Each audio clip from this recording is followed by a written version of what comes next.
Walang tama sa mga desisyon niya. Alam natin pareho na sa mali mo siya dinadala para may mas malala pa sa'yo, di ba? Kasi ikaw, mali-mali na ang desisyon mo sa buhay, hindi mo pa itinatama. Mas mapapanatag ka kapag alam mong yung isa mong kaibigan mas malala ang desisyon. Hindi mo tinutulungan si Remy. Dinadala mo siya sa mali. Hinihila mo siya pababa sa kung nasaan ka eh. Gusto mong itolerate ang mali niya para matolerate mo rin yung mali mo. Hindi yan ang basihan ng tunay na kaibigan. Dahil ang kaibigan, hindi hahayaan na bumagsak ang kaibigan niya dahil sa maling desisyon. Kapag may mali siyang ginawa, masaktan man siya basta itatama mo siya. Hindi yung mali na siya imamali mo palalo. Palibhasa, paano mo itatama ang isang tao kung ikaw mismo, maling-mali ang lahat ng ginagawa? Ang kapal ng mukha mo para pagsalitaan ako ng ganyan. Una sa lahat, sinusuportahan ko siya. Pinapanigan ko siya dahil yun naman ang ibig sabihin ng pagkakaibigan. Inuunawa ko kung ano yung ginagawa niya bago ko isipin na mali yun. Wala ka rin karapatan na sabihing mali ang desisyon ko sa buhay. Wala kang alam. Hindi mo alam kung anong pinagdaraanan ko araw-araw. Wala siyang maling ginagawa dahil lahat ng desisyon niya tama. Mali lang yun sa paningin ng mga taong gaya mo mapanghusga. Isa pa, naniniwala ako na minsan hindi naman kailangan ng tama o mali. Minsan kailangan lang ng taong kakampi. At ako lang yun. Ako lang ang kakampi ni Remy. Huwag kang gumamit ng quotes para lang i-justify yung pagiging konsentidor mo. Isa sa mga mahirap na maging kaibigan ay ang mga konsentidor. Hindi itinatama ang pagkakamali ng isa dahil gusto nilang makita na may kasama silang gumagawa ng kaparehas na kasalanan. Ano kayang kahahantungan ng isang tao kapag pinarusahan siya gamit ang itim na kapangyarihan? Matututo kayang itama ng taong konsentidor ang mali niya o sadyang pagbabayaran na lang niya ito habang buhay? Oo naman, okay lang yun. Basta ako wala akong nakikitang mali sa ginawa mo. Tsaka, ano naman kung nagustuhan ka nung tao kahit na may jowa siya? Baka kamo kasalanan din ng babae. Di ba nga, ang selosang araw nun, nakakasakal naman talaga kapag may partner kang ganun, no? Kaya deserve niyang iwan.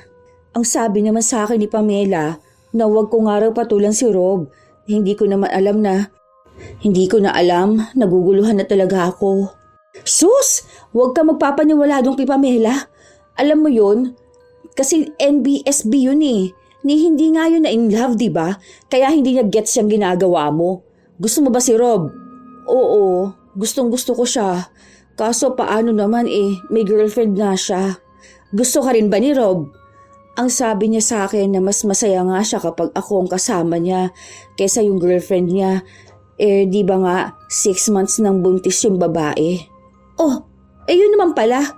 Kung gusto mo siya at gusto ka rin niya, go mo yan, be. Malay mo, kayo naman talaga ang para sa isa't isa. Sakto lang talaga na mas nauna niyang nakilala yung babae na yun. Alam mo, ganito yan ha. Kung nagmamahalan kayong dalawa, huwag niyo nang pahirapan ng isa't isa. Bakit? Uso naman ngayon ng single mom, di ba? Ano naman na sustentuhan lang ni Rob yung babaeng na buntis niya? Kasi kung ako talaga tatanungin, wala akong nakikitang mali sa relasyon ninyo. Yung babae na yon, yung anak nila ni Rob. Ano lang yan sila, mga pagsubok sa relasyon ninyo. Pero kung mahal ninyo ang isa't isa, yon ang magpapatatag sa inyong dalawa. Huwag kayong magpapaapekto sa iba. Pansin ko naman na sang-ayon si Remy sa mga sinabi ko sa kanya. Magandang araw po pala, Lola Telang. Ako nga po pala si Celeste, isang masugid na taga-suporta sa inyong channel. Palagi po akong nakikinig sa inyo at alam ko po na isa itong kwento ko sa mga magiging mainit na usapan lalo pat aaminin ko na noon isa akong konsentidor na kaibigan. Bata pa lang kaming tatlo ni na Remy at Pamela ay magkakaibigan na kami. Sa lahat ng mga ginagawang mali ni Remy, ako lang ang taong suportado sa kanya, habang si Pamela naman ay kabaliktaran ko. Siya ang kontra sa mga ginagawa naming mali. Pero tila mas sa akin nakikinig si Remy. Katulad na lamang noong nakipagrelasyon siya sa isang lalaki na may iba ring karelasyon. Dahil sa mga sinabi ko sa kanya, pinatulan niya talaga si Rob. Iniwan ni Rob ang nobya kahit nabuntis ito. Dahil doon, nagalit din maging si Pamela sa akin. Sa dami ng advice na pwede mo ibigay sa kanya, talagang yung pagiging mga agaw pa? Sa dami ba naman ng lalaking nagkakagusto sa kanya, dun mo pa siya pinush sa lalaking magkakaroon na ng pamilya? Ano naman? Sa totoo namang mahal nilang isa't isa. Akala ko pa naman matalino ka. Sayang, hindi mo nagamit yung pagiging cum laude mo. Hoy, teka nga lang. Bakit ba nagagalit ka sa akin, ha? Advice lang ang sinabi ko kay Remy. Siya pa rin naman na magdedesisyon sa buhay niya. Hindi ko hawak ang utak niya, ha? Kung mas pinili niyang gawin yung sinabi ko, hindi ko na yun kasalanan. Pati pangangatwiran mo, balukto talaga. Sayang yung utak mo. Alam mo naman na ikaw lang ang pinakikinggan niya eh. Talagang nag-advise ka pa sa kanya ng ganun. Kaya kung ano-ano na lang maling ginawa nun eh. Dahil andyan ka para konsintihin yung mali niya. Huwag na lang tayo mag-usap kung walang kwenta rin naman ang pag-uusapan nating dalawa. Hindi ko siya kinukonsinte. Bilang kaibigan, tinutulungan ko lang siya. Palibasa, hindi ka ata namin tunay na kaibigan kaya ganyan ka. Laging kontra kung saan kami magiging masaya. Kung hindi ako tunay na kaibigan, hindi ko kayo itatama. Palibasa kabit ka kaya pati si Remy gusto mo masira ang buhay. Imbis na hatakin mo siya para sabay kayong magbagong buhay, hinahatak mo siya sa pagkakamali para may kasama kang malugmok. Aaminin ko, Lola Telang, nainis talaga ako sa mga sinabi ni Pamela. Para bang sinampal ako ng mga salita niya, pero wala akong maging palag. Dagdag pa na kahit na nag-aaway kaming dalawa, hindi siya lumulubay sa amin ni Remy. Umaabot pa sa punto na siya ang sumisira ng anumang gawain namin na tingin namin ay tunay na nagpapasaya sa amin. Isang araw, habang mag-isa ako sa bahay, dahil wala akong trabaho, nagpunta sa bahay si Remy. Bastos lang araw ako dahil sa sinagot ko yung lola ko. Matanda na raw yun. Bakit hindi ko nalang hinayaan? Paano ko naman yun hahayaan kung talaga namang nakakapikon siya? Tawagin ba naman akong kabit sa harapan ng maraming tao? Kita mo na? Sila naman pala yung mali. Hindi naman dapat ganun. Kung gusto niya ng respeto, dapat ikaw rin nire-respeto niya. Yan na nga yung point ko. Hindi nila ako magets. Sa akin pa sila nagalit. Paano, minura ko talaga yung matanda na yun. Okay lang yun. Basta para sa akin, tama yung ginawa mo. Naku, huwag kang mag-sorry sa kanila ha. Kung atakihin man sa galit ang lola mo, hindi mo yun kasalanan. Bakit ka kasi niya tatawagin kabit, di ba? Hindi naman kasal si Rob dun sa ex niya. Paano? Kasi nung nakaraan, nagpunta nga sa bahay yung babae kasi nga hindi nagbibigay ng sustento si Rob. Sa akin ginagastos. Tapos ayun, galit na galit sila sa akin. Ang kapal naman ng mukha ng babae na yun. Bakit siya hihingi ng sustento sa bata? Magastos ba yun? Di ba breastfeeding naman yung bata? Mukha ka mo siyang pera. Tapos yung pamilya mo naman kampi na kampi doon sa babae na yun. Ikaw nga tong kamag-anak nila. Isa pa, sana sinabi mo na hindi ka nila pwedeng pakialaman dahil hindi ka naman nakatira sa kanila, di ba? Hello, may sarili ka kamong bahay. Ay, buti ka pa talaga, gets mo ko. Alam mo kung ano yung side ko. Alam mo kung ano yung totoo. Hindi tulad ni Pamela. Nagkasagutan din kaming dalawa. Siya kasi una ko nilapitan eh. Kasi nga magkapit-bahay lang kami, di ba? Nakarating din agad sa kanya yung balita nung murahan namin ni Lola. Para namang hindi ka nasanay sa babae na yun. Alam mo naman na lahat ng gusto natin mali sa kanya, no? Hayaan mo na yun, kahit masyado siyang papansin. Basta ako, alam mo na kahit na anong gawin mo, kakampi mo ko. Salamat talaga ha. Gumaan ang pakiramdam ko dahil sa'yo. Hindi ko talaga alam ang gagawin ko sa buhay ko kung wala akong kaibigan na gaya mo eh. Baka lahat na ng tao kaaway ko na. Kasi nga, hindi nila kayang intindihin ang mga desisyon ko sa buhay. Alam mo, ako kasi, ibang mindset ko. Tinitingnan ko rin ang ibang side. Kasi sa totoo lang, dalawang side meron sa bawat kwento. Hindi palaging isang ape. Kasi lahat ng ginagawa ng tao may ibig sabihin eh. Katulad ng ginagawa mo. Gets na gets ko yun. Kasi hindi mo naman yun gagawin ng wala lang eh. Basta, andito lang ako kapag kailangan mo ako ha. Ano palang nangyari dun sa problema mo? Yung dun sa asawa ni Kuya Makoy? Wala, ganun pa rin. Pero ako, wala na akong pakialam doon sa asawa ni Makoy. Inaaway ako kahit sa social media una naman sa lahat. Ang lalaki, hindi yan nahanap ng ibang babae kung naging maayos lang sana siyang asawa, di ba? Sino ba naman gusto magstay sa asawa na bungangera? tapos losyang at may 3 anak. Basta ako, sa akin una umuwi si Makoy bago sa kanya. Ang tapang mo talaga, no? Aba, dapat lang. Kasi ako na yung mahal eh. Yun nga ang sinasabi ko sa'yo. Hanggat ikaw ang mahal ni Rob, hindi ka talo. Kahit naguluhin ka pa ng ex niya, no? O sino man dyan ng mga taong inggitera. Huwag mo silang pakikinggan dahil iisa lang naman ang gusto nila, ang bumagsak ka. Doon sila magiging masaya eh, kaya wag mo hahayaan na maging masaya sila. Ang dami kong payo na sinabi sa kaibigan ko. At alam ko na lahat naman yon ay seseryosohin niya. Ilang araw pa ang lumipas, maayos naman ang lahat lalo na sa buhay ko. Kahit na marami akong kaaway, wala akong pakialam sa kanila. Dahil mas kilala ko naman ang sarili ko. Ang madalas na nakakaaway ko ay ang asawa ng nobyo ko. Palagi siyang nagagalit sa akin kapag hindi umuuwi sa kanya ang asawa niya. Pero hindi ko naman yon kasalanan dahil asawa niya ang ayaw umuwi sa kanya. Isang hapon, habang palabas ako ng trabaho, nakita kong nag-aabang ang 2 kong kaibigan sa labas ng kumpanya namin. Oh, bakit? Ano nangyari? Ano yan? Bakit may sugat ka, Remy? Paano? Nakipagsabunutan ba naman siya doon sa nanay ng anak ni Rob? Ex ni Rob. Okay, edi ex ni Rob. So ayun na nga, kumakain kami kanina tapos ayun, nagpang-abot sila. Hindi mo man lang talaga siya tinulungan? 2 na kayo, isa lang yun oh. Saka hinila mo sana yung buhok. Paano niya hihilain yung buhok eh? Ako nga ang inaawat niya. Hindi naman ako makakalmot ng buwisit na babae na yun kung hindi niya ako hinawakan. Hoy, ano ka ba naman, Pamela? Bakit yung babae pa na yun ang kinampihan mo kesa dito sa kaibigan natin?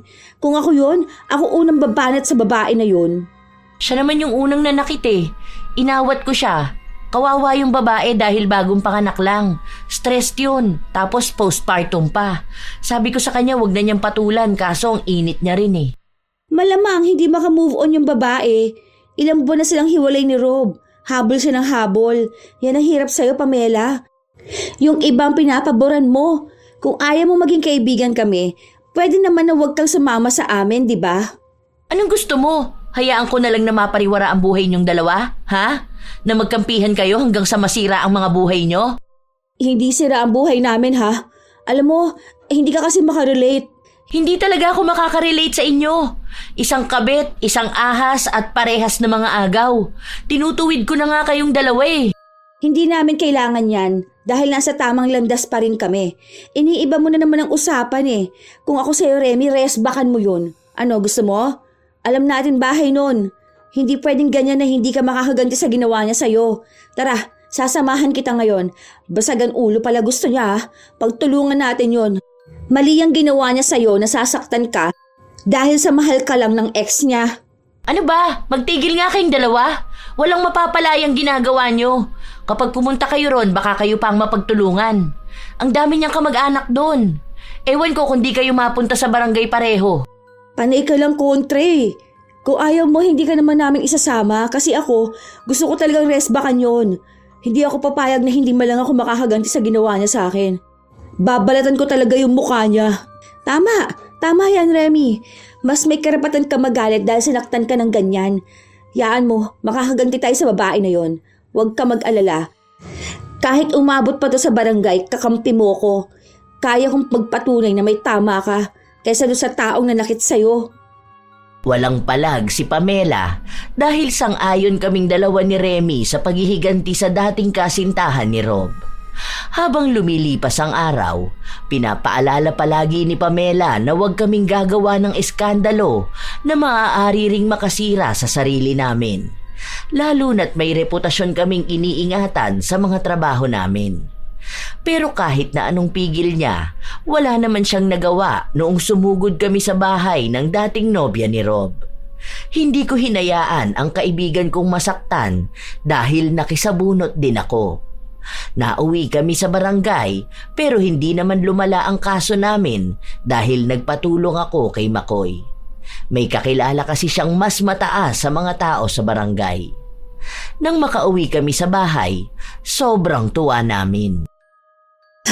Grabe yung sigaw niya. Ha, talagang bauntong kuko sa mukha niya eh. Ano pa ako, diba? Pagtanggal ko lang kamay ko sa buhok niya, ganito yung lagas oh. As in, tanggal talaga yun mula sa anit niya. Tama lang naman sa kanya yun, kasi nga sinaktan ka niya, diba? Hindi naman ikaw yung may mali, kundi siya. Sobrang satisfying talaga. Akala ata niya tapos na ako sa kanya nun. Paano? Si Pamela, walang ibang ginawa kundi pigilan ako. Wala rin naman siya nagawa ngayon. Kaya nga natin binalikan kasi nga naagrabyado ka. Alam mo naman na ayoko sa lahat yung ikaw ang dehado, di ba? Talagang babalikan natin yun. Para naman makita niya ngayon kung sino kinakalaban niya.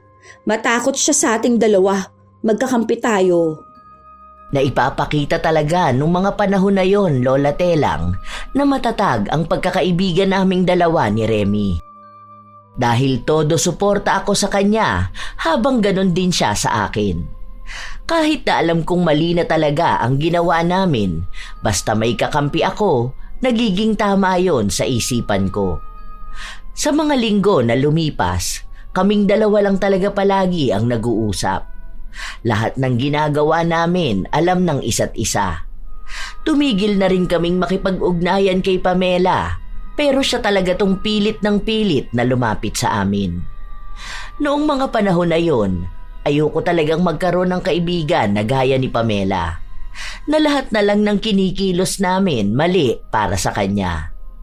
Isang araw, wala akong pasok sa trabaho kaya ako naman ang pupunta sa bahay ni Remy. Malayo pa lang ako, dinig ko na ang sigawan sa tapat ng bahay niya. Nakita ko pang naroon si Pamela habang inaawat niya si Remy. Bago pa man ako makarating sa kinatatayuan nila, umalis na ang kaaway ng kaibigan ko. Magkaaway kayo ng hipag mo? Parang nakikisuyo ata sa kanya ipabantay yung pamangkin niya kasi pupunta lang daw ng palengke. As in saglit na saglit lang. Kaso ayun, nagsagutan sila kasi ayaw ni Remy. Oh, para dun lang? May karapatan naman siya tumanggi Anak niya yon tapos iaasa niya sa ibang tao. Sana hindi siya nag-anak kung hindi naman niya kayang alagaan, di ba? Kapal naman nun para mang-away. Nakisuyo naman ng maayos. Si Remy ang may mali. Saglit nga lang daw kasi bibili ng gamot ng bata. Kung may mapag-iiwanan lang, hindi naman daw makikisuyo. Hindi man lang pinakinggan muna ni Remy, inaway niya agad. Hindi siya ang mali. Alam mo kung sinong mali? Yung hipag niya. May anak pala siyang may sakit. Bakit hindi niya gawa ng paraan para magkaroon ng gamot, di ba? Huwag mo ngang i-invalidate ang feelings si Remy. Tama lang yung ginawa mo, be. Dapat talaga matuto kang tumanggi sa kanila. Day off ko tapos gusto niyang magbantay ako ng bata. Kaya nga hindi pa ako nagkaanak dahil ayoko na nga ng obligasyon. Tapos bibigyan niya ako. True! Kahit pa sabihin niyang pamangkin mo yun. Kapal ang mukha niya Kita mo na, Pamela. Hindi ka talaga namin tunay na friend kasi hindi mo maintindihan yung nararamdaman namin. Palibasa, people pleaser ka. Kapag may nakisuyo sa'yo, mas pinapanigan mo sila. Basta, Remy, huwag mo nang papansinin yung hipag mo na yon. Hayaan mo siya. Kahit awayin ka rin ng kuya mo, di na bali mag-cut tie sa mga toxic na tao. Talagang kinampihan mo pa siya, no? Imbis na makinig ka muna o timbangin mo yung kung ano yung tama. Kasi naman, Remy, bata pa yon tapos may sakit. Ano bang sabi sa'yo? Pakisuyo lang naman na kahit saglit, mabilis lang din siyang babalik. Papabantayan lang sa'yo yung bata kasi tulog naman. Meaning hindi ka mag-aalaga. Wala kang gagawin. Titingnan mo lang kung sakali na magising, dun ka lang kikilos. Pero sa halip na tulungan mo, inaway mo pa. Hindi dapat ganun. Oo, sige, alam ko na nag-set ka ng boundaries. Pero may pakiusap naman na hindi mo ikamamatay kung tutulong ka Isipin mo, pamangkin mo pa yun. Kailangan ka lang saglit. Masyado ba akong masama kanina? Hindi, be. Basta ako, naniniwala ako sa'yo na walang mali sa ginawa mo kanina. Tama ka. Huwag mong pakinggan niya si Pamela. Ang ginagawa niya sa'yo, parang gusto niya maging sobrang bait mo para abusuhin ka ng iba. Basta ako, wala akong nakikita mali dyan sa ginawa mo. Tama. Wala naman talaga akong mali Bakit ako makukonsensya? At talagang mas pinakinggan mo pa ang bulong ng demonyo? Hoy, hindi ako demonyo ha. Anong pinagsasabi mo dyan? Real talk lang tong mga sinasabi ko sa kaibigan natin. Bilang kaibigan, siya ang kakampihan ko. Bilang kaibigan, dapat alam mo rin kung tama o mali ang ginagawa niya. Hindi sa lahat ng oras kailangan mo sang-ayunan ng kaibigan mo. Kung mali siya, kalabanin mo hanggang sa makita niya yung mali niya. Hindi yung mali na nga, kakampihan mo pang paniwalaan na tama siya. Ang dami mong dada. Fake friend ka kamo. Alam mo kung ano yung dalawa sa mga mabibigat na kasalanan? Yung pagiging konsentidor at sulsulera. Okay, edi ikaw na ang banal. Nakakahiya naman sa'yo. Baka sa sobrang bait mo yan, ipasundo ka na ni Lord. Kita kong namumula na ang mukha ng kaibigan ko. Lumaki kasi to sa pamilya ng mga deboto sa relihiyon nila. Kaya ayon, lahat ng bagay sa kanya dapat ginagawa sa kabutihan. Pero para naman sa akin, Lola Telang, wala namang masamang kumampi sa kaibigan ko. Ano pa ba ang ibig sabihin ng kaibigan kung hindi kami magiging magkakampi, hindi ba? Yun talaga ang paniniwala ko. Tama man o mali, basta kaibigan ko ang gumawa, susuportahan ko siya. Ilang buwan ang lumipas, palagi pa rin akong nasa tabi ni Remy. Ilan mang tao ang makaaway niya, hindi ko siya iniiwan. Isang definisyon ng isang mabuting kaibigan. Hanggang sa ilang away ang napuntahan namin, lalo na noong muntikan na siyang sampahan ng kaso ni Rob, matapos itong kamuntikan ng saksakin ni Remy. Nakikipaghiwalay na kasi sa kanya si Rob dahil gusto na nitong bumalik sa dati nitong nobya. At sa galit ng kaibigan ko, hindi niya sinasadyang ambaan ito ng kutsilyo. Tama lang yung ginawa mo. Kahit naman sino magagalit kapag ganun eh. Isipin mo yun, niloloko ka niya. Doon pa sa ex niyang walang kwenta ka mo. Wala yan, huwag ka matakot. Hindi niya itutuloy ang kaso sa'yo. Saka, nag-amba ka lang naman eh. Tapos hindi naman din tumama sa kanya. Ibig sabihin walang kaso doon. May sugat siya. Hindi ko talaga alam yung ginagawa ko ng panahon na yun eh. Feeling ko nagdilim talaga lahat sa paligid ko. Tapos may bumubulong sa utak ko na kunin ko yung kutsilyo at isaksak ko sa kanya. Galit na galit kasi ako ng panahon na yun. Hirap talagang pigilan. Ay, mahirap talagang pigilan ng galit. Hindi mo na kasalanan yun, no? Nilabas mo lang yung nararamdaman mo. Siyang may kasalanan kung bakit mo siya nasaktan. Kung sana, naging loyal na lang siya sa'yo, di ba? Gusto ko silang sirain. Hindi pwedeng ganito. Ano? Matapos nila akong saktan, magiging masaya silang dalawa. Magiging buong pamilya nila. Full support ako sa'yo dyan, be. Tama yung desisyon mo. Nasira ng pangalan mo. Tapos magkakabalikan lang sila na parang walang nangyari. Huwag ka talagang papayag na ganun. Post mo yung mga mukha nila sa social media. Akala ata nila basta-basta ka lang nilang kakalabanin. Saka ex na yun. Ang lalakas ng loob nila. Kung miserable ka, dapat mas miserable sila, 'di ba? Kaya lumaban ka. Huwag kang papatalo. Basta ako, alam kong tama yung ginagawa mo. Valid yung galit mo at susuportahan kita sa lahat ng desisyon na gagawin mo. Kaya kung ano yung naiisip mo, go! Gawin mo na. May mga screenshot pa naman ako ng conversation nila kung paano manlandi yung babae na yun sa boyfriend ko. Oh, see? Yun pala May laban ka talaga sa kanila. Gusto mo ba i-post na sila ngayon? Halika. Tutulungan kitang magawa ng caption. Habang nagdedesisyon pa si Remy, dumating naman tong isa na aming kaibigan na panayang kontra. Hindi ko naman siya inaya na magpunta sa bahay, pero mukhang alam niya kung saan matatagpuan si Remy. Paano naman? Ano? Ako na lang laging lugi? Hindi naman pwede din masaya na sila ngayon dahil lang sa may anak sila. Kung hindi ba naman kasi malandi yung babae na yun Hindi naman na ako iiwan ni Rob. Inahas niya sa akin. Gusto mo maging toxic yung social media mo? Hindi ko na alam kung anong gagawin mo kapag nabash ka talaga. Una sa lahat, ikaw ang umagaw kay Rob. Malamang, kung niloko niya ang ex niya para sa'yo, kaya ka niya ring lokohin para sa taong niloko niya. Ano naman kung maging toxic siya? Minsan, kailangan din ng isang tao maging toxic para hindi lagi siyang dehado. Talagang pabor ka pa, no? Dahil nga gets ko siya. Magkaibigan kaming dalawa. Ano nga asahan mo? Palibasa ikaw tong hindi maintindihan yung galit ng kaibigan natin. Gets ko yung galit niya. Ang sa akin nga lang, hindi siya makaka-move on at move forward kung magpapaka-toxic siya. Magmumukha lang din siyang tanga. Anong tingin mo? Lahat ng tao kasing konsentidor mo? Na okay lang kampihan nila ang mga agaw kaysa dun sa babae na naanakan ng lalaki? Iba na ang panahon ngayon. Mas marami pa rin makakaget sa kanya dahil babae siya na pinagpalit. Pinagpalit sa inagawan niya? Pwede ba? Huwag na kayo magtalo. Kailangan ko ng kaibigan na makakaintindi sa akin. Pero wala naman kayo ibang ginawa kundi mag-away. Kita mo?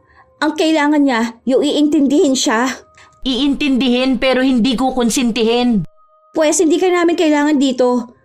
Basta Remy, tuloy mo yung balak mo. Huwag kang makinig sa taong hindi ka naiintindihan. Akala mo perfect na tao eh. Sa akin nga mas nakinig si Remy. Sa harap mismo ni Pamela ay pinost niya ang mga ebidensya ng pagiging manloloko ni Rob. Akala ko nung una talagang magagalit ang mga tao sa dating kasintahan ni Rob. Pero tama nga si Pamela. Pinagkaguluhan ang post ni Remy. May mga taong pinagmumura siya kahit na hindi naman niya kilala. Ang daming masasakit na salitang sinabi sa kanya. Dahil walang sariling desisyon ang kaibigan ko, sa akin pa rin siya lumapit. Bilang ako na ayaw tumanggap ng pagkakamali, mas pinilit ko pa rin na tama lang siya. Hindi mo naman talaga kasalanan, ano ka ba? Isa pa, yung mga nagko-comment na yan, mga hindi naman totoong account ng mga yan eh. Baka ano lang yan, ano bang tawag doon? Yung parang binabayaran para pare-parehas ang comment. Malay mo, iba dyan mga kaibigan ng babae na mas pinapaniwalaan na siyang tama. Kahit na sila naman yung nakasakit sa'yo. Ang gawin mo, patulan mo yung mga yan. Isa-isa mong komentan yan. Murahin mo rin sila ha. Hindi naman pwede na magpapatalo ka, di ba? Kaso, ang dami na rin nagbe-message sa akin. Pinagmumura nila ako. Yung iba nga pinagsusumpa ako eh. Parang gusto ko nilang burahin yung post ko. Tapos mag-deactivate na lang muna ako ng account. Ni-stress na ako eh. Hoy, huwag mong burahin ha. Paano may papahiya yung ex ng manloloko? May nababasa nga akong iba doon na kampi sa'yo. Ganun talaga mga tao. Iba sa kanila kampi sa'yo. Iba sa kanila kampi sa taong nanakit sa'yo. Pero huwag na huwag kang papa-apekto sa kanila. Dapat mas lalo kang maging matapang. Hindi ko na alam. Naguguluhan na ako. Sabi naman ni Pamela, dapat burahin ko na nga yun. Kasi may iba na pinopost yung picture ko tapos ini-edit. Umalis na lang daw muna ako sa social media. Kaya naman pala ganyan na naman ang iniisip mo eh. Dahil nakikinig ka na naman sa babae na yun. Bakit? Noong mga panahong nahihirapan ka, siya ba kasama mo? Ako naman, di ba? Sa mga away na pinupuntahan mo, mas pinagtatanggol kita, di ba? Yan kasing sing Pamela, naniniwala yan na kapag inapi ka, tatahimik ka na lang dapat. Pero hindi yun ganun. Akin ay account mo. Ilagin mo dito sa akin. Akong sasagot sa mga nagsasabi ng masama sa'yo. Mag-post pa ako ng kung ano-ano para mas lalong mainis yung ex mo sa'yo. Send mo sa akin mga picture nyo. Huwag na lang muna. Hindi yan. Basta, alam mong tamang ginagawa mo, huwag kang matatakot. Saka magkakampi tayong dalawa, no? Bilang kaibigan, ayoko na dedehado ka. Noong una, Lola Telang, ayaw talagang pumayag ni Remy. Hindi ko alam kung anong sinabi sa kanya ni Pamela dahil alam kong mas malapit yon sa kanya, mas madali silang magkita. Baka nilalaso ni Pamela ang utak ni Remy para tumigil maghiganti sa taong nanakit sa kanya. Noong maibigay sa akin ni Remy ang account niya, saka ako gumawa ng mas maraming paninira sa babae at kay Rob. Kung ano-anong kwento rin ang ginawa ko. Lumakas ang hatak noon sa mga tao. Ang daming nakakakita at nakakabasa hanggang umabot sa punto na naipabarangay si Remy. Dahil nga suportado ko ang kaibigan ko, sumama ako. Pero nung nilatagan siya ng batas na nagsasabi na maaari siyang makulong kapag ipinagpatuloy niya ang pagpopost sa dating kasintahan, bigla na lang siyang umatras. Sinabi niya na buburahin na lang niya ang mga yon. May pinirmahan din silang kasunduan na kahit na kailan ay hindi na siya maninira sa social media. Ako naman, Lola Telang, ang nainis. Dahil bakit siya papayag na manahimik na lang? Nung makauwi kami sa bahay niya, doon kami nagkaroon ng pagtatalo, lalo na't naroroon si Pamela. Natakot ka kasi. Hindi naman dapat ikaw ang mag-sorry sa kanila eh. Sila dapat na humingi ng tawad sa'yo. Tama lang naman yung ginawa niya eh. May mali sila at may mali din siya. Ang sabi ko naman kasi sa inyo, huwag nyo nang gawin eh. Isa ka pa. Ikaw ang dahilan kaya hindi mahaganti tong kaibigan natin eh. Kasi hindi naman lahat ng bagay kailangan mong ipaghiganti. Kung may malimang nagawa ang isang tao sa kanya, ipagdasal na lang niya. Kung talagang mapaparusahan yun, huwag na niyang idaan sa mga kamay niya. Hayaan niyang langit ang gumawa nun. Pero dapat magsisi na rin siya sa nagawa niyang mali. Alam naman natin na una siyang nagkamali, di ba? Hindi nga siya mali. Walang mali sa mga naging desisyon niya. Tumigil ka nga, Celeste. Kaya pa iba-iba ang desisyon ni Remy eh. Alam mo na nga na wala yung sariling desisyon. Mas pinapakinggan niya yung sasabihin ng kaibigan niya. Buti sana kung mabuting kaibigan ang pinakikinggan niya. Ikaw ang tumigil. Dahil para sa akin, tama lahat ng desisyon niya. Walang tama sa mga desisyon niya. Alam natin pareho na sa mali mo siya dinadala para may mas malala pa sa'yo, di ba? Kasi ikaw, mali-mali na ang desisyon mo sa buhay, hindi mo pa itinatama. Mas mapapanatag ka kapag alam mong yung isa mong kaibigan, mas malala ang desisyon. Hindi mo tinutulungan si Remy. Dinadala mo siya sa mali. Hinihila mo siya pababa sa kung nasaan ka eh. Gusto mong itolerate ang mali niya para matolerate mo rin yung mali mo. Hindi yan ang basihan ng tunay na kaibigan. Dahil ang kaibigan, hindi hahayaan na bumagsak ang kaibigan niya dahil sa maling desisyon. Kapag may mali siyang ginawa, masaktan man siya basta itatama mo siya. Hindi yung mali na siya imamali mo palalo. Palibhasa, paano mo itatama ang isang tao kung ikaw mismo, maling-mali ang lahat ng ginagawa? Ang kapal ng mukha mo para pagsalitaan ako ng ganyan. Una sa lahat, sinusuportahan ko siya. Pinapanigan ko siya dahil yun naman ang ibig sabihin ng pagkakaibigan. Inuunawa ko kung ano yung ginagawa niya bago ko isipin na mali yun. Wala ka rin karapatan na sabihing mali ang desisyon ko sa buhay. Wala kang alam. Hindi mo alam kung anong pinagdaraanan ko araw-araw. Wala siyang maling ginagawa dahil lahat ng desisyon niya tama. Mali lang yun sa paningin ng mga taong gaya mong mapanghusga. Isa pa, naniniwala ako na minsan hindi naman kailangan ng tama o mali. Mas kailangan lang ng taong kakampi.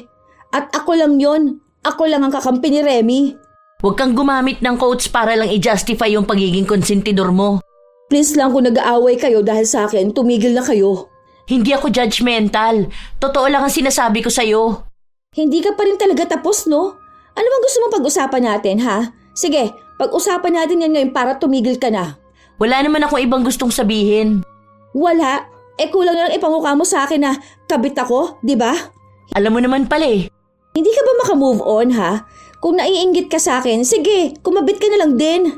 Yan nga yun mismo. Kaya nga gusto mo maging magulo at komplikado ang love life ni Remy dahil gusto mo may kasama ka. Lumalabas talaga ang tunay na motibo. Hindi ko siya pinilit na maging kabit. Isa pa, hindi naman siya naging kabit, di ba? Bago naging sila ni Rob, hiniwalayan nun ang jowa niya. Pero kinonsinti mo pa rin siya. Kung sana una pa lang sinabi mo na sa kanya na wag na niyang patulan si Rob, tingin mo ba aabot sa ganito ang problema? Yung ang daming basher ni Remy, ang daming tumatawa sa pagmumukha niyang ini-edit ng mga taong galit sa kabit at mga agaw. Magkakagalit ba sila ng pamilya niya kung di mo siya kinukonsinti na maging masama ang ugali? Kung gusto mong wag siyang maabuso, sana ang sinabi mo sa kanya magkaroon ng boundaries. Sige, gusto mo tungkol sa iyo usapan? Alam mo naman na may sakit na cancer yung anak ni McCoy, di ba? Pero anong pinaparamdam mo doon sa bata? Nawala na sa kanya yung tatay nila dahil kasama nung kabit niya? Yung pera na dapat ibibigay sa bata, mas inuuna pang ibigay sa'yo. Alam mo, masamang magmura pero tangina Celeste, ang daming panahon para magbago. Mas pinipili mo pa rin talaga maging masamang tao? Kung sa akin mo yan isisisi, hindi ako ang may kasalanan, okay? Hindi ko kasalanan na sa akin nahuhumaling si McCoy. Wala akong kasalanan na may cancer yung anak niya. Siyempre, wala ka talagang kasalanan dahil iniisip mong wala. Hindi ko alam kung mamumulat ka pa ba o hindi na. Ewan ko. Kung hindi ka na magbabago, wag mo na lang dalhin si Remy sa kung saan ka ngayon. Utang na loob lang. Hindi pa sapat sa akin ang naging sagutan naming dalawa ni Pamela. Pero tumigil ito nung umalis na siya. Mukhang sa mga sinabi niya, naapektuhan din si Remy. Ilang buwan pa ulit bago siya nakabangon mula sa pambabash sa kanya ng mga tao. Isang araw, habang magkasama kami, nabanggit niya sa akin na may bago siyang manliligaw. Mukha naman daw yung maayos. Walang asawa, walang nobya. Ang sabi niya pa, balak niya itong sagutin sa susunod na linggo. Dahil desisyon niya naman yun, wala na akong nagawa. Hanggang sa dumating na yung araw na nagkaroon siya ng nobyo. Balik na naman siya sa dati niyang ugali. Ang akala ko, maayos na talaga ang lahat sa kanilang dalawa. Hanggang sa inaya ko siyang magpunta sa bar dahil nag-aaya ang isa kong barkada. Hindi ko inaya si Pamela. Naiinis pa rin kasi ako sa kanya hanggang ngayon. Saka hindi naman yun nagiinom, di ba? Oo nga pala, buti nilang pumayag yung jowa mo na sumama ka. Tumakas lang ako. Bahala siya sa buhay niya. Basta kung sakali man na mag-chat yun sa'yo, kasi nga pinatay ko yung phone ko eh. Huwag mo sabihin na magkasama tayong dalawa ha. Ang higpit niya naman sa akin kasi ayaw niya na akong lumabas katulad nito. Ayun na nga, tumatawag siya sa akin pero hindi ko to sasagutin. Chat ko na lang siya, sabihin ko natutulog na ako. O yan, nagtanong na siya kung magkasama tayo. Akong bahala sa'yo. Pwede ko namang sabihin sa kanya na nasa bahay ka lang. Hindi naman siguro yung nagpunta dun sa inyo, no? O, ayan, okay na. Sinisigurado niya lang daw kasi nga magkaaway kayo, baka raw umalis ka. Salamat ha. Buti na lang talaga sa'yo yung nagtatanong. Hindi rin naman kasi alam ni Pamela kung nasaan ako eh. Dami mo palang friend na iba. Sino yung lalaking naka-blue? Yung isa, yun ho, yung matangkad. Bet mo ba? Si Joseph yan. Pogi no? Alam ko ganyan ang tipo mo eh. Tisoy tapos matangkad. Sana una pa lang pinakilala mo na sa akin bago pa ako nagkaroon ng boyfriend. Uy, bakit ngayon may boyfriend ka? Hindi na ba pwede? Madali lang yan maitatago, no? Akong bahala sa'yo. Sagot kita. Nagkaroon sila ng relasyon ni Joseph kahit na may nobyo si Remy. Sa tuwing nagkikita sila, ang sinasabi ko sa nobyo ni Remy ay kaming dalawa ang magkasama. Minsan naman kaming tatlo. Para kung sakaling may makakita sa amin na kilala kami, magagawan ko pa ng paraan para magpalusot nang hindi nahuhuli ang ginagawa ng kaibigan ko. Tumagal din yon ng halos 2 buwan bago sila tuluyang naghiwalay ni Joseph. Hanggang sa maghiwalay sila, walang ibang nakaalam ng relasyon nila maliban sa akin. Isang araw, nalaman ko na kaya pala sila naghiwalay ay dahil may bagong lalaki na sinasabay na naman si Remy. Nung mga panahon na yon, Lola Telang, hindi niya maiwan ang nobyo niya dahil nga maganda ang trabaho nila. Para sa seguridad na lang ng kinabukasan niya, nanatili siya sa pakikipagrelasyon. Hindi ka ba magtataka? Hindi ka ba magagalit? Hindi ka ba magtatanong? Oh, ano namang itatanong ko? Alam mong tunay na kaibigan, hindi nagtatanong kung bakit mo yan ginawa. Palagi lang nakasuporta. Huwag mo lang yan sasabihin kay Pamela. Nako, kilala mo naman yung Bruhilda na yun, no? Kukonsensyahin ka lang nun paulit-ulit. Hay, naku talaga. Mas okay kasi itong kinikita ko ngayon. Kaso ang problema mahirap. Ayoko naman magkaroon ng asawa na mahirap, no? Kaso mas magaan pakiramdam ko kapag kasama ko siya. Eh yun naman pala. May rason naman pala kung bakit ka naglolo ko. Okay lang yan. Ano ka ba? Choice mo naman yan sa buhay. Wala naman taong pwedeng pumigil sa'yo. Basta may rason ka, yun na ang piliin mo. Naaano kasi ako. Hindi niya kasi alam na may iba pa rin akong jowa. Tapos todo effort siya sa akin. Kahit napagod siya sa work, tatawag siya. Ganun. Tapos doon lang kami nag-uusap sa isa kong account. Sabi ko sa kanya, wag niya rin ipopost mukha ko kasi nga gusto ko muna siyang ipakilala sa family ko. Mga ganong reason, okay naman sa kanya. Masunurin siya. Basta, sobrang bait niya. Oh, at least, totoo naman din ang pinapakita mo sa kanya. Hindi mo naman ata pinipeke yung pagmamahal mo. Sadya lang talaga na may iba kang boyfriend. Yung boyfriend na sure na magiging maganda ang future mo. Ganun lang talaga ang buhay. Huwag nang kung ano-anong negative ang iniisip mo dyan. Ang mahalaga kung saan ka magiging masaya, di ba? Hindi yan mali. Tama yan sa ibang paraan nga lang. Sure ka ba? Sana maging mayaman siya para siya na lang ang piliin ko, no? Ano sa tingin mo? Well, kung magiging mayaman nga siya. Pero kung hindi, pwede pa rin yan. Basta hindi ka lang mahuhuli. Ano ka ba? Ang mga babae, hindi nahuhuli. Galingan mo lang magtago. Saka sagot din kita. Akong bahala sa'yo. Suportado kita. Meaning, tutulungan din kitang magtago. Alam mo naman na kahit na kailan, hindi ako kumukontra sa'yo. Tumagal ang pagtatago nila ng relasyon. Kilala ako ng dalawa niyang boyfriend. Kaya kapag kailangan na makipagkita ni Remy sa isa, ako ang sinasabi niyang kasama niya. Bilang kaibigan na suportado sa kanila, hindi nila ako nakikitaan ng mali. Mas panatag pa nga sila kapag alam nilang ako ang kasama ng nobya nila. Habang ganoon ang nangyayari kay Remy, palala naman ng palala ang buhay niya. Lalo na nung nahuli siya ng pangalawa niyang nobyo at agad na nakipaghiwalay sa kanya. Kahit na anong pilit niya, hindi siya binabalikan. Ano gagawin ko? Buntis ako. Ayoko naman ipalaglag tong bata. Natatakot ako. Hoy, huwag kang umiyak dyan. May boyfriend ka, di ba? Sa kanya mo yan ipaako. Hindi naman niya malalaman. Di ba nga sabi niya gusto na niyang bumuo kayo na sarili niyo yung pamilya? O ayan na, blessing niyo. Natatakot ako na paano kung malaman niya. Tapos magagalit siya sa akin. Paano naman yung anak ko? Baka saktan niya rin kami. Alam mo naman na baka sa sobrang galit niya mapatayin pa niya kami ng anak ko. Hindi niya yan malalaman. Hindi naman yan magpapa-DNA. Ang mahal kaya na DNA. Saka may tiwala kaya yan sa'yo. Basta, sa susunod na linggo sabihin mo sa kanyang buntis ka. Ang gawin mo, bilangin mo kailan kayo huling nag-sex. Tapos dayain mo yung weeks na buntis ka na. Kung maaga ka naman manganganak, okay lang yun kasi yung iba napapaaga naman ng panganganak. Akong bahala sa'yo. Nakukonsensya na lang ako eh. Makipaghiwalay na lang din kaya ako sa kanya. Tapos ako na lang babuhay sa anak ko.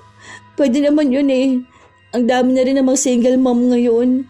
Alam mo, naapektuhan kasi talaga ako dun sa sinabi sa akin ni Travis na maging kontento naman ako sa buhay ko. Napag-isipan ko lahat ng ginagawa ko dahil baka lalo lang ako mapahamak. Ngayon, iniisip ko na may anak na ako. Baka yung mga desisyon na gagawin ko makakaapekto sa bata. Alam ko naman ang walang lihim na hindi nabubunyag. Paano kung malaman yun ng boyfriend ko kung kailan malaki na ang bata tapos napamahal na rin yung anak ko? Baka mas lalong mahirap yun. Naku, tigilan mo nga yung konsensya na yan. Walang nagiging masayang tao kapag yan ang pinapairal sa pagdedesisyon. Marami ng matagumpay na desisyon kahit na hindi pinag-iisipan, no? Sabi ko naman sa'yo, lahat ng ginagawa mo, nandito ako, nakasuporta palagi. Ilang beses ko pang pinigilan si Remy na huwag niyang aaminin sa nobyo niya ang totoo. Subukan na muna niyang tingnan kung ano ang reaksyon nito kapag nalaman na buntis siya.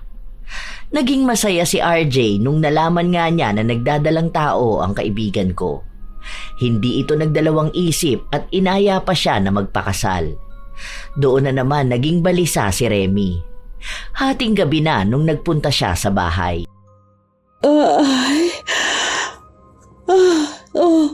Ang aga mo naman. Sarap ng panaginip ko. Bakit ba? Talagang hindi na ito mapagpapabukas, ano? Gaano ba ito kaseryoso, ha? Huwag ko na lang kaya ituloy yung pagpapakasal. Naawa ako kay RJ. Kinakabahan pa ako. Alam na rin kasi ni Travis na buntis ako. Tapos nagtatanong siya sa akin kung siya ba ang tatay ng anak ko. Ano gagawin ko? Wala naman ako mapagsabihan nito eh. Kaya nagpunta na ako rito kahit na ganitong oras. Ayoko sabihin kay Pamela dahil aawain lang ako noon eh. Paano ko sabihin ko kay Travis? Baka magkabalikan kami. Pero paano naman si RJ? Ay, nalilito ka pa talaga? Madali lang naman yan. Kung papayag na maging kabit si Travis, ganito ang gawin mo. Kausapin mo si Travis. Tapos sasabihin mo sa kanya kung siya ba ang ama, anong gagawin niya. Kung gusto niya maging masaya kayong pamilya, sabihin mo sa kanya na maging mayaman na muna siya dahil hindi niya maibibigay ang pangangailangan mo at ng bata. Kung cashier lang siya sa Save More. Magpapakasal ka kamo kay RJ dahil yon kaya magbigay ng malaking pera para sa bata. Kung gusto niya pa rin makita ang anak niya, pwede naman kaso palihim kamo. Kung gusto niyo, pwede ko kayong tulungan. Sige, kahit dito na lang kayo sa bahay ko magkita. Para kahit papaano may paalam ka kay RJ na bibisita lang kayo sa bahay ko. Okay lang sa akin yun. Mas madali ko pa kayo mapagtatakpan. Hindi ko na alam. Nalilito na ako. Ayokong gumastos ng malaki si RJ sa kasal namin. Tapos gagastos pa siya sa bata. Tapos malalaman niya lang na hindi niya anak. Natatakot ako na paano kung lalong masira ang buhay ko. Para naman sinabi mo sa akin na akong makakasira sa buhay mo. Tinutulungan na nga kita. Binibigyan kita ng mas magandang advice dahil alam ko na ito lang din ang kailangan mo. 'Di ba? Huwag ka na magdalawang isip. Maikli lang ang buhay para mag-worry ka. Go ka na dyan kung saan ka magiging masaya. Kahit na mali pa ang nakikita nila kung yun naman ang tama para sa nararamdaman mo. Basta, alam ko na ikaw ang nagdesisyon. Support lang ako. Bahala na sa future, 'di ba? Pumayag si Remy nung mga panahon na yon, Lola Telang. Ilang buwan lang din ay kinasal silang dalawa ni RJ. Hindi pa siya nanganganak noon at kahit nakasal na sila, ginawa nga nilang tagpuan ang bahay ko. Hindi ko alam kung paano napapayag ni Remy yung isa niyang nobyo. Siguro dahil tama nga ang sinabi ko na mas mabibigyan ng magandang buhay ni RJ ang bata dahil sa mas may kaya ito sa buhay. Pero hindi nagtagal, nalaman ni Pamela ang desisyon ng kaibigan namin at sumugod siya sa bahay para awayin ako.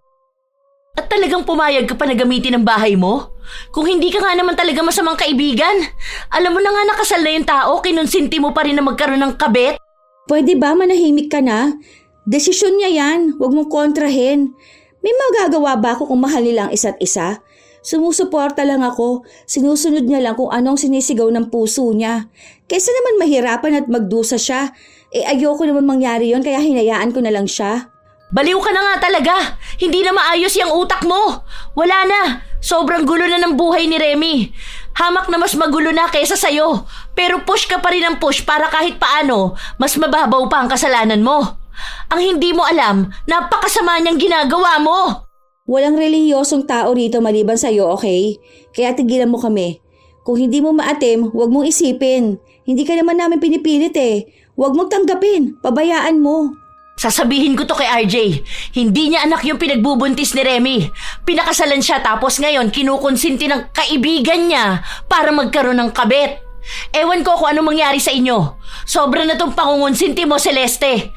May buhay na nasisira. Hindi na kailangan ng kaaway para makasira ng buhay. Dahil kung may kaibigang gaya mo, panigurado habang buhay na magsisisi ang taong makikinig sa mga payo mo. Akala ko noon nagbabanta lang si Pamela. Kasi dati kapag may sinasabi siya, hindi niya ginagawa. Pero nung panahon na yon, siya mismo ang nagsabi kay RJ at nagkahulihan lahat nung sumugod silang dalawa sa bahay kung saan naroon din sina Travis at Remy. Galit na galit si RJ. Halos isumpa niya kami. Hindi raw siya makikipaghiwalay pero sisiguraduhin niyang makukulong si Remy at ipapabugbog niya si Travis hanggang sa mamatay ito. Sa takot ni Travis, tumakas siya. Hindi na siya makontak ng kaibigan ko. Kahit daw pamilya niya, hindi na alam kung nasaan siya. Sobrang gulo ng buhay ni Remy. Halatang stress na siya dahil nangangayayat siya. Ano nang gagawin ko ngayon? Hindi ko na alam. Ang gulo na ng utak ko. Umuusad na yung sinasampang kaso sa akin ni RJ. Gusto niya talaga akong gipitin at parusahan. Mahal ka pa nun. Ang gawin mo, lambingin mo na lang siya. Sabihin mo na magsimula kayo ng bagong buhay. Sabihin mo sa kanya hindi naman mali yung ginawa mo. Naunahan ka lang ng emosyon mo. Alam na nga lang hindi sa kanya tong bata eh. Gagamitin niya pa sa akin. Ang sabi niya kapag nanganak daw ako sa kulungan, kukunin niya yung bata. Pero hindi niya ituturing na anak. Yung anak ko naman parurusahan niya dito sa labas. Kakawawain niya yung bata. Hindi yan. Imposible namang gawin niya yun. Bata yan, walang kasalanan. Hindi naman siguro ganun kasama si RJ, no? Tinatakot ka lang talaga nun. Hindi mo na nga dapat kailangan magpaliwanag eh, dahil hindi naman niya alam ang pinagdaraanan mo. Kung tutuusin, dapat nga mas tanggap ka pa niya. Mamaya kapag siya nagkaroon ng babae, may chance na patawarin mo. Sa nagkataong ikaw ang nauna, di ba? Kasi kung siya man ang nasa sitwasyon mo, gagawin niya rin yung maghanap ng iba. Okay lang yan. Push mo pa siya, babalik yan sa'yo.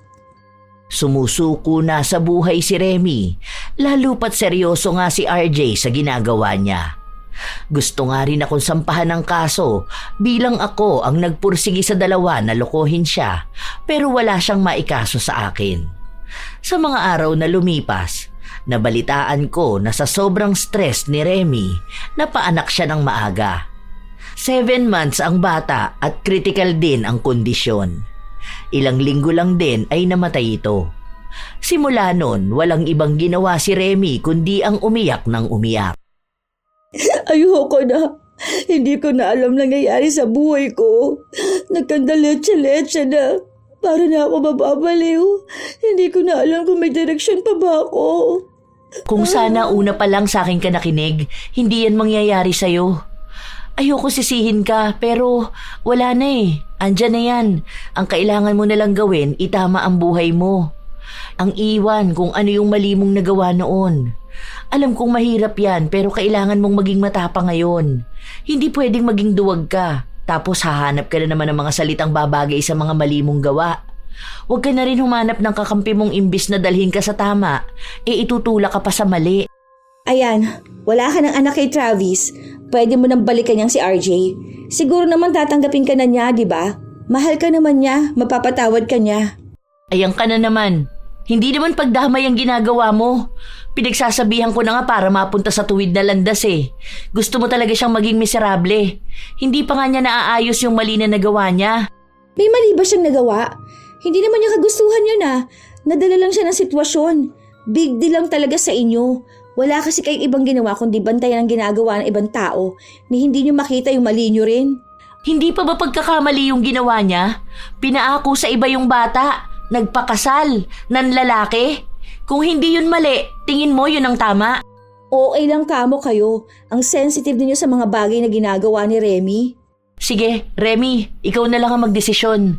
Kung gusto mo talaga na lalong masira ang buhay mo, makinig ka rito. Pero kung gusto mong maitama yung nangyayari sa'yo, magkaroon ka ng sarili mong desisyon. Hindi yung sa bulong ng demonyo ka nakikinig. Ikaw pa rin naman ang magdadala niyan eh. Kung gusto mong lalong mabaon sa problema, okay lang magpasulsol. Pero tandaan mo, kung yun ang gagawin mo, anumang mangyari sa'yo, kasalanan mo na yun. Basta ako nagsasabi lang. Masakit talaga tanggapin ang mali mo, pero mas masakit na pagbayaran mo yun araw-araw sa pamamagitan ng pagdurusa habang buhay. Malaki ang naging epekto ng mga nangyari kay Remy. Para siyang natauhan para gumawa ng ibang desisyon kaysa sa mga sinasabi ko sa kanya. Umiwas na rin siya sa akin. Hindi siya nakikipagkita o nagpupunta sa bahay ko. Nagkakaroon lang ako ng balita sa kanya kapag sinasabi ni Pamela. Minsan pa nga, nalaman ko na nag-aasikaso na sila ng annulment. Hindi ko akalain na makikipaghiwalay nga si Remy. Dahil kung ako siya, pipilitin ko pang maayos ang relasyon namin. Ang paniniwala ko kasi, Lola Telang, madali lang paniwalain ng mga lalaki. Yun ang gusto kong ipayo sa kanya. Pero hindi naman niya ako pakikinggan. Isang gabi, bago ako matulog, nakaramdam ako ng sobrang sakit sa sikmura ko. Aray, buwisit naman oh. Parang nag-a-acid na naman ako. Aray ko. Ano ba naman to? Utang na loob, huwag na to umatake. Hindi ko talaga kinakaya. Sobrang sakit. Ang akala ko ay madadala ko sa gamutan pero hindi. Gising ako buong magdamag. Kahit nahilong-hilo ako, wala akong magawa dahil hindi talaga ako makatulog. Bigla ba namang hihilab ang sikmura ko tapos ay makakaramdam ako na nasusuka. Minsan akala ko susuka na ako pero laway lang naman. Tapos ang anghang ng sikmura ko pataas sa lalamunan ko. Kinabukasan, nagpasama ako kay Pamela na magpunta sa ospital. Alam ko naman na hindi kami ayos na dalawa, pero sinamahan naman niya ako.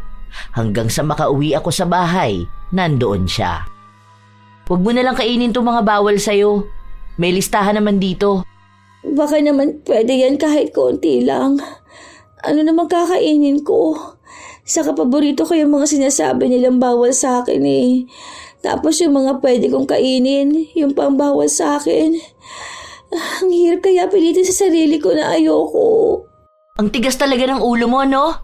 Bawal nga. Ibig sabihin, hindi pwede. Yan, ang hilig mo kasi sa bawal. Kapag pinagsabihan kang hindi pwede, talagang hatak na hatak kang gawin yon. Total, selfish ka naman ah. Isipin mo na sarili mo dito sa sakit mo. Kapag naman nakakainom na ako ng gamot, nagiging maayos din ako. Ibig sabihin nun, pwede pa rin akong kumain yan. Para namang sinabi mong maging malungkot na lang ang buhay ko. Isa pa, mas exciting nga kapag bawal, di ba? Hay, bahala ka dyan sa buhay mo. Gawin mo kung anong tingin mong tama. Sige, bilang kaibigan mo, support na lang kita. Sige, gawin mo na. Total, gusto mo maghanap ng paraan para mapush yung mali mo at magmukhang tama? Sige, tama lang yan. Kumain ka ng bawal sa'yo. Sa doktor lang naman big deal yung sakit mo eh. Kapag napahamak ka, sabihin mo na lang na nadala ka lang ng emosyon mo. Hindi mo na yun kasalanan kasi nga tao ka lang. Hay, makaalis na nga. Huwag mo akong tatawagan kapag inatake ka dyan ah. Matigas ang ulo ko, kaya mas pinili ko ang gusto ko. Habang lumilipas ang mga araw, talagang pasakit ng pasakit ang sikmura ko. Sumusuka ako pero walang lumalabas. Walang pinipiling oras, humahapdi talaga siya. Minsan, kahit na nagtatali kami ni Makoy, bigla na lang aatake itong sakit ko. Mamimilipit ako. Paulit-ulit lang hanggang sa hindi na nadadala ng gamot ang nangyayari sa akin. Isang araw, habang nasa bahay lang ako, dinalaw ako ni Remy. Ilang buwan na rin kaming hindi nagkikita at nag-uusap. O ano, kumusta ka naman ngayon? Nalaman ko na lang na may sakit ka nung nag-usap kami ni Pamela. Hindi ka rin naman nagsabi sa akin. Hindi mo naman din ako kinakausap eh. Saka medyo kaya ko pa naman. Maano lang sa sikmura. Mahapdi. Parang lumalala lang siguro ngayon. Na-trigger ata nung ang dami kong iniinom na lemon juice. Konting tiis lang din kagaling na to. Huwag ka kasing kumain ng bawal. Tingnan mo, ang lalim ng mga mata mo kaya mukhang seryoso yung pinagdaraanan mo. Kanina pagdating ko, nag-coke ka. Paano ko naman kaya gagaling yan? Kahit may sakit ka, yung bawal pa rin talaga. Oh, ano naman sabi ni Makoy dyan sa pinagdaraanan mo? Ewan ko nga dun. Minsan hindi na yun nagpupunta rito sa bahay. Ikaw ba? Anong balita sa'yo? Ano, hindi na talaga kayo nagkabalikan ni RJ? Nakakabango naman na ako kahit papano. Humingi ako ng tawad kay RJ, pero galit pa rin siya. Hindi niya pa rin ako kinikibo. Pero alam ko na mapapatawad na rin ako pagdating ng araw. Yung pamilya ko, okay na rin kami. Pati lola ko. Humingi na ako ng sorry sa kanila. Mukha namang nagiging okay na rin ang buhay ko. Nagsisi na ako sa lahat ng mga nagawa ko sa buhay.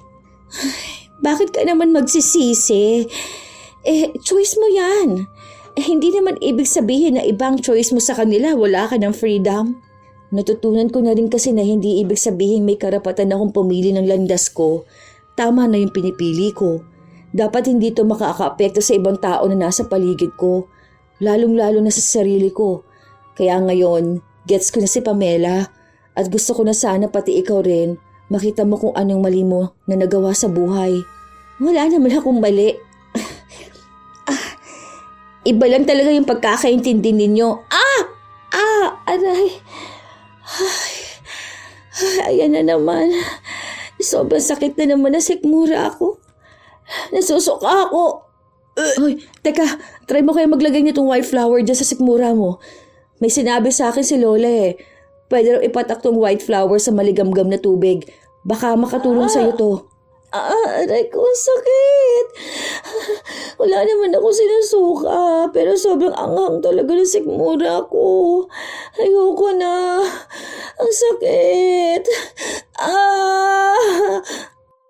Naiyak na lang ako sa sobrang sakit, Lola Telang. Hindi ko maipaliwanag. Basta may gumuguhit sa sikmura ko pataas sa lalamunan ko. Tapos, sa tuwing pilit akong susuka, parang malalagutan ako ng hininga.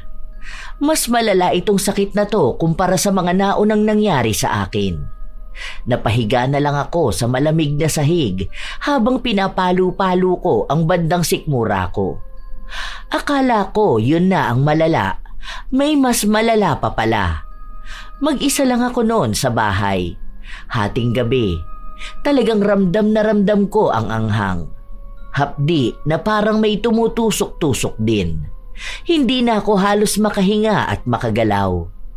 Kaya ang ginawa ko, tinawagan ko si Makoy dahil malapit lang ang bahay niya, pero asawa niya ang sumagot at sinabi sa akin na tigilan ko na si Makoy. Nagmakaawa pa ako noon dahil nga kailangan ko ng tulong, pero hindi siya naaawa sa akin. Ang akala ko nga ay mamamatay na ako nung mga oras na yon. Mabuti na lang at sumagot si Pamela at pumunta sila sa bahay. Dalawa sila ni Remy. Hindi nila ako dinala sa ospital, kung ano-ano na lang na pwedeng paraan para kahit paano mabawasan ang sakit na nararamdaman ko. Nakakatulong ba tong hot compress? Medyo, ang sakit talaga. Hindi ko kinakaya. Bakit kaya ganito to, no? Nung last check-up ko naman wala naman silang nakitang mali. Huwag ka na lang muna kumain ng kung ano-ano ha. Tingnan mo, paano yan kapag ganyan na mag-isa ka lang? Paano kung di kami agad makapunta? Ano na lang ang mangyayari sa'yo? Tinawagan ko nga si Makoy, kaso ayun, asawa kasing nakasagot. Nakakainis din yung babae na yun eh. Alam na nga niyang may sakit ako. Hindi pa pinapunta si Makoy. Hindi mo pa pala talaga alam? Alam mo ano, wala na talaga sila dyan sa bahay nila. Binenta nila yan kasi nga gagamitin para dun sa anak ni Makoy.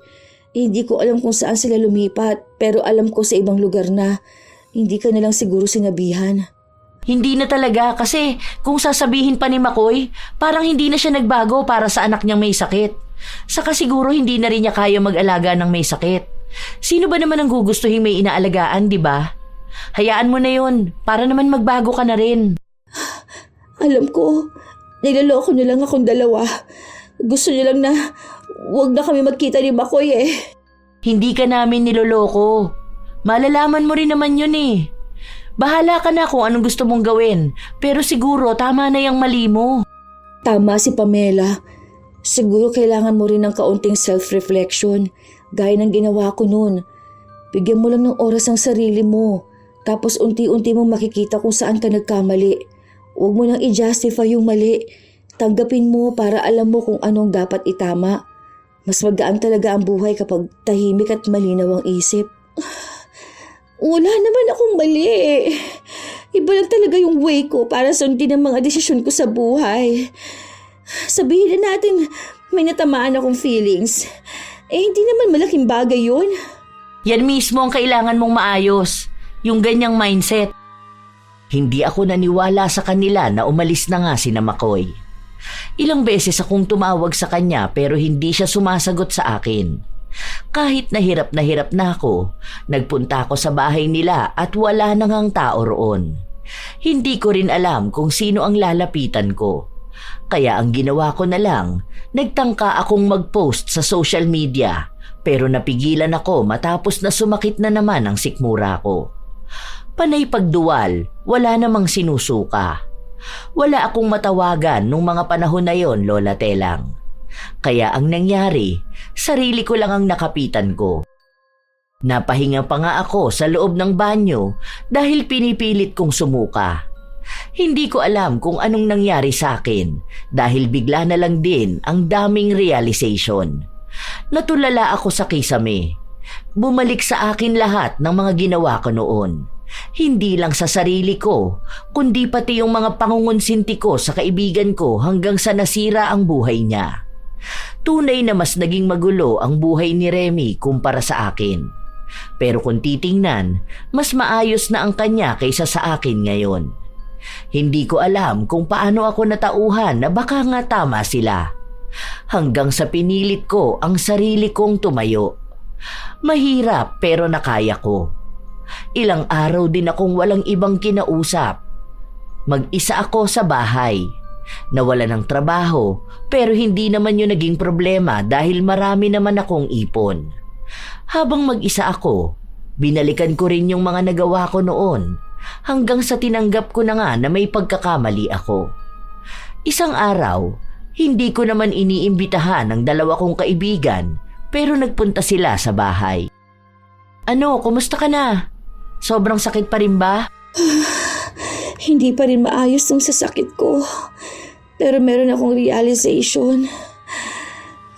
Tama nga kayo. Kahanap ko ng dahilan para makitang tama ang mga mali ko. Mas lalo lang din akong lumubog. Kaya Romy, I'm sorry ha. Ako talagang dahilan kung bakit nagkanda leche-leche ang buhay mo. Akala ko kasi kapag kaibigan, dapat suportahan. Hindi pala sa lahat ng bagay. Lalo na kung may kinalaman ito sa pagiging masama. Kaya sorry talaga. Sa'yo rin, Pamela. Ang dami na nating naging away. Tapos, friends pa rin tayo. Ikaw ang nai-stress sa amin. Sa akin, wala na yun. Kasi alam ko rin naman na may mali ako sa sarili ko. Alam ko na mali yung ginagawa ko. Tapos naghahanap ako ng taong sasabihing tama yun.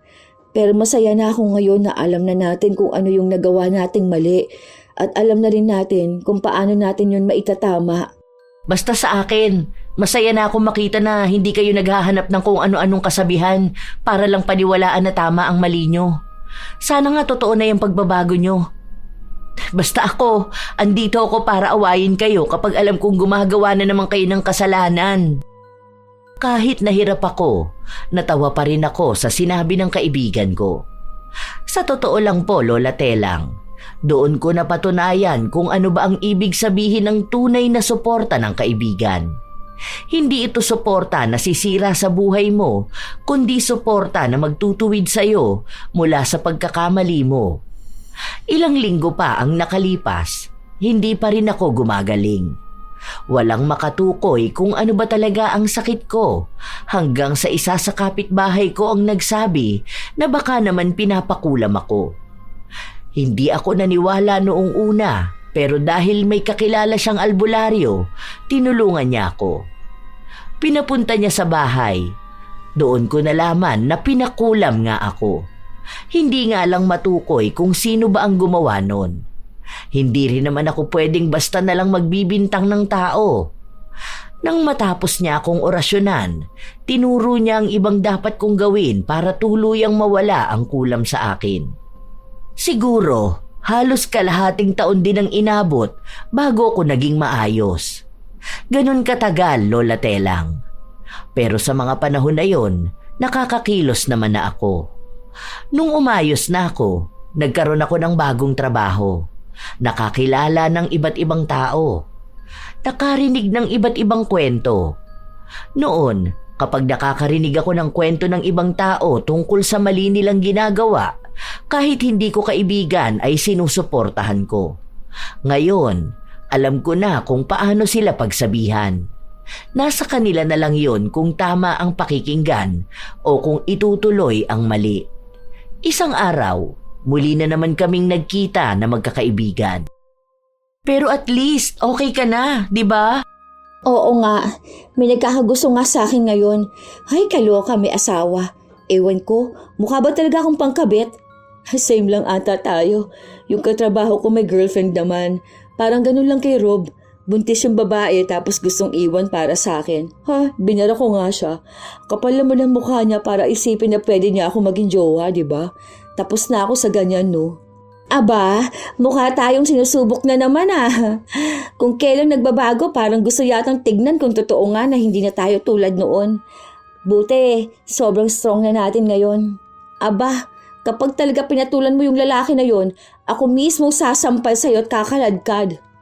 Kahit ikaw Kapag naging kabit ka na naman, susugod ako sa office nyo at sasabunutan talaga kita.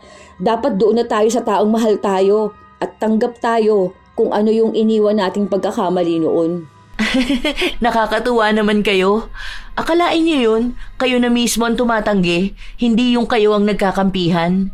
Buti naman. Salamat naman naging matinurin kayo. May himala pa rin pala. May pag-asa pa pala na magbago kayo. Maging ako naman, Lola Telang, tuwang-tuwa na nagbago ako. Simula noon, ang dami pa ring tukso pero mas kaya ko na tong iwasan. Hanggang ngayon sa kasalukuyan, misteryo pa rin sa akin kung sino ba ang nagpakulam sa akin o kung ano ba ang intensyon niya.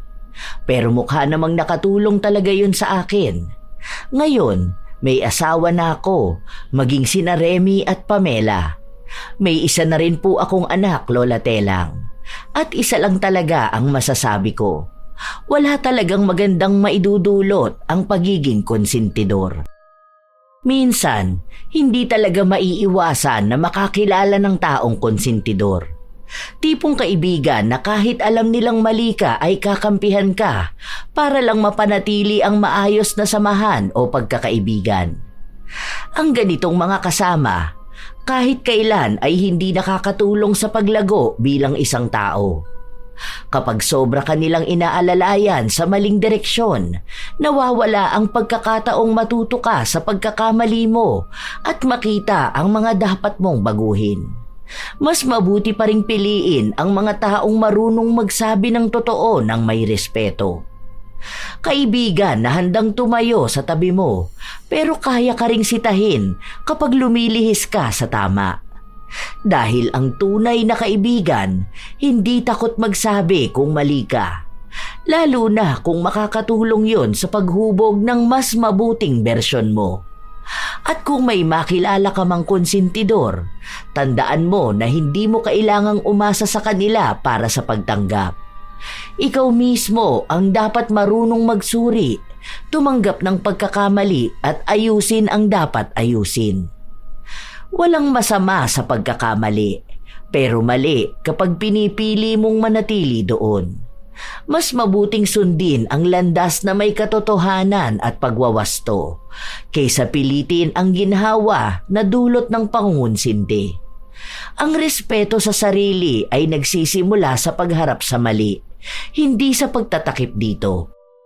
Mga apo, may mga tao talaga na kinukonsinti ang mali ng iba. Mas pinapanigan at tinutulungan sila para magkasala. Iyon ang mga klase ng tao na dapat iwasan dahil madadamay ang buhay mo sa pagbagsak nila. Minsan na rin ba kayong nakakilala ng taong konsentidor, mga apo? Kung gayon, maaari niyong ibahagi ang sarili ninyong karanasan. Naway may magandang aral kayong natutunan. Shout out sa ilan sa mga masusugid na tagapakinig ng mga istorya ni Lola Telang. Pambahay na account, Grape Family ng Imus Cavite, Maria Evelyn Santos, Ana Fela Slowick, Lucita Castillo, Christine Montealto, Bobby Closa, Geraldine Narbasa, Ami Pacana, Jane Ruiz, Natalia Bantilo, Febe Ranyada, Pamela Agasang, Michelle Okumura, Teresa Liorca, Assorted Love Hurts KSA, Cola Lona, Eusebia Fajardo, Cherry Sanchez, Diosa CMJ, Melanie Braza. Salamat sa pakikinig nyo. Nilda Dagle, Rosalie Cawano, Mayra Bantayan, Margarita Galang, Maymay Nunez, Remy Hervasio, Mary Jenny Rilrea Batiduan, Janet Castillo, Desiree Raganit, Marieta Yoto, Rose R. Dugitom, Mem at sa De Los Santos family ng Sorsogon City, Larnie Azurin, Margie De Asis, John Cyrus, Miss K. Story, Austin Ocampo, Catherine Rose Chua, Glory Lee Olivo, Lynn Ferrer TV, Angelina I. 1431, Ami Viray. Hi sa inyo, Julie Habitan at sa Greg and Cel Eatery ng San Isidro, Cabuyao, Laguna. Hasmin Vicente, Fritz Love, Romina Buado at Angelo Dizon ng Marikina City.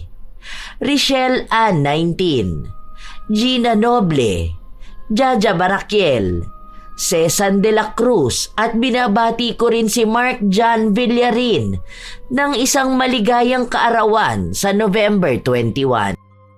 Shout out sa mga apo ko, Sydney Crosswind, Supladang Pasaway, Lovely Rose Roa, Kimpoy Feliciano, Francisco Neng, Jeremy Saranillo Francisco, Gia Gigi, Marida Lightworker, Hazel Fiesta, Josefina Fuelias, Roy Lacandalo, Vicky Abut, AJ Chua, Esteli Reyes at sa Reyes family ng Marikina City, Mel Santarita, Matt Sarol, Raquel Hasegawa, Jenny Suzuki, Lurian Vitalicio, Leonisa Cobo, Will Maleses, Mike James Tapak, Irish Abela Tuazon, Maria Lee Nakagawa, Lynn Hasegawa, Elise Padilla,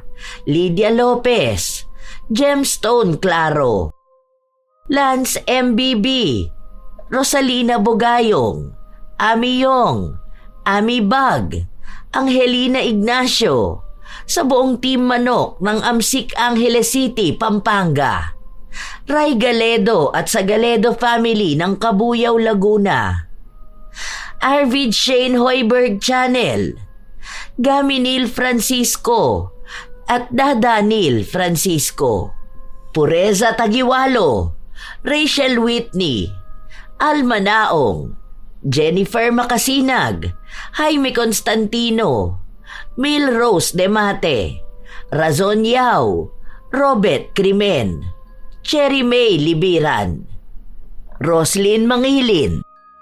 Ito ang inyong Lola Telang at maraming salamat sa palagi ninyong pagsubaybay at pakikinig, mga apo.